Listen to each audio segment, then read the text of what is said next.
ஒரு நாள் திருநாள் கண்ணி வா இவளை இன்றைக்கெல்லாம் பார்க்கலாம். இவளை இன்றைக்கெல்லாம் பார்க்கலாம். என் நினைப்பெல்லாம் தீர்க்கலாம்.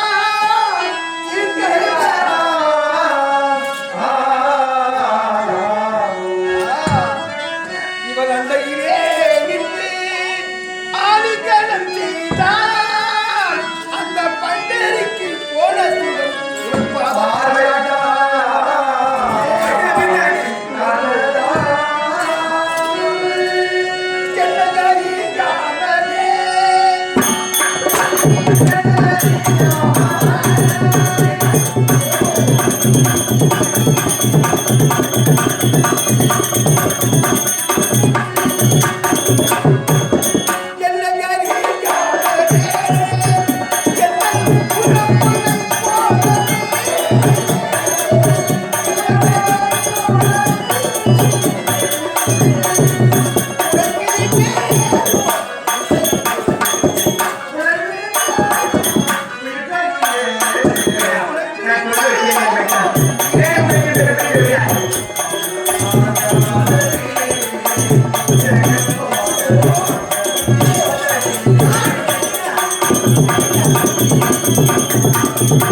காலத்தில் பைசையில் சொற்களால் ஆண்பவர்கள் சார்புகள் நீ விலகி விலகி போகின்றாய்.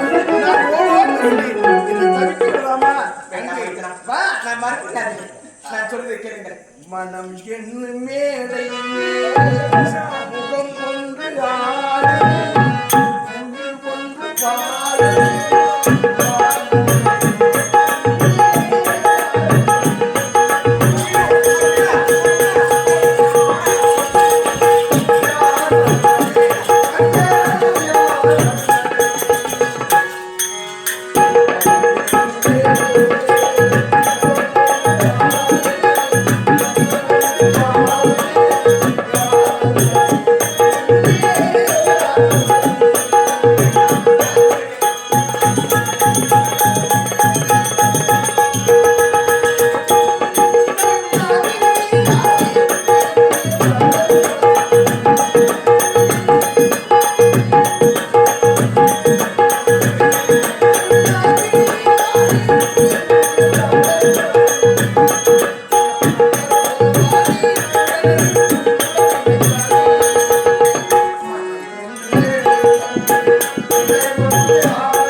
இது என்ன ஆச்சரியம்? நான் வேண்டாம் வேண்டாம் என்று எடுத்து உரைத்தேனே. 3.25 நாளிகைக்குள் ஒரு அழகான ஆண் குழந்தை பிறந்து விட்டது. அது விந்தாகப்பட்டது இந்த பூமியிலே விழுந்தால் இந்த பூமி பற்றி எழுதிவிடும் என்று நான் கையிலே தாங்கி நின்றேன். 3.25 நாளிகைக்குள் ஒரு அழகான ஆண் குழந்தை பிறந்து இருக்கின்றது. இந்த குழந்தையோடு நான் வைகுந்தம் சென்றேன். ஆனால் என் மனைவி என்ன உரைப்பார்? மைத்ரா, மைத்ரா, ஆமல மைத்ரா, வா மச்சான். இப்பதான் வந்தியா? என்னையா இது? என்னையா எங்க போன நீ? எங்க போனா? பண்டகாபுரி வேந்தன் பத்மாசுரனுக்கு வரத்தை கொடுத்தா அல்லவா? ஆமா. வரத்தை கொடுத்து விட்டு எங்கு சென்றேன்? வரத்தை கொடுத்து மச்சான் அந்த கதையை கேட்காத. அந்த பாவி அவன் வலது கை எவன் சிவக்கிறோம் பத்தி எருமைகள் கேட்டான்.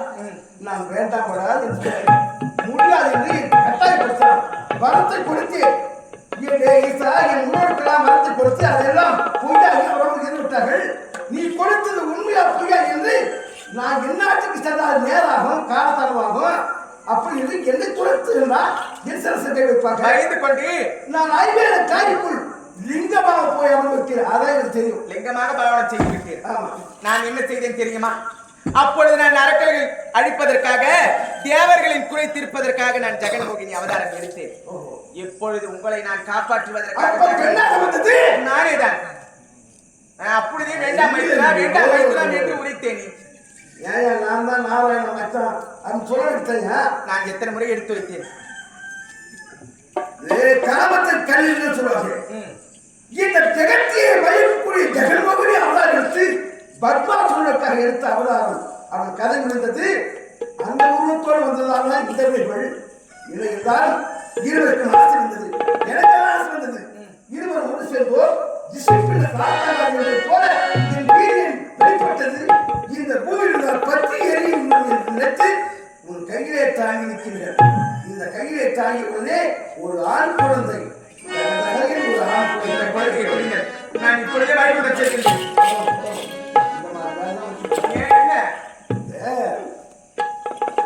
இது எந்த இடம் தெரியுமா? என்ன இது? வேற ஐவேலம் காடு. அப்ப நடந்த ஐவேலம் காடு. இப்ப இருக்கக்கூடியது பாண்டிச்சேரி செல்லும் மரக்காடு செல்லும் மார்க்கத்திலே காராப்பட்டு புத்துப்பட்டு. இப்ப ஐநாளுக்கு பிறந்தது புத்துப்பட்டு என்ற கிராமத்திலே இந்த குழந்தை பிறந்தது.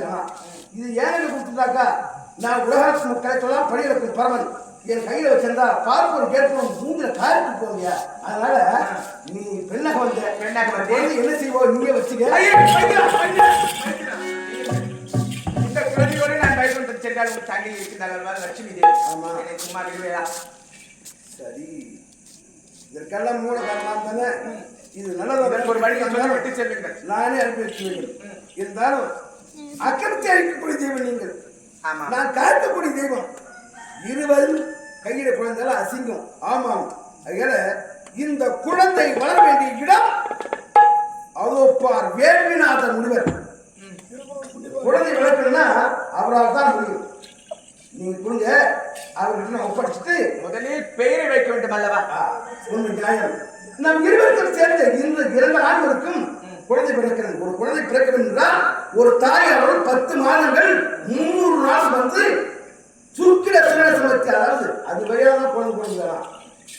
நான் ஒரு ஆண், நீ ஒரு ஆண். இந்த ஆணுக்கும் ஆணுக்கும் பிறந்தால் இந்த உலகத்தில் எவரும் ஆண்மகன் கிடையாது. இவன் தான் ஆண்மகன். இந்த குழந்தைக்கு நாம் பேர் சொல்லலாம். அப்படி என் கையிலே பிறந்ததால் கையனாரப்பன்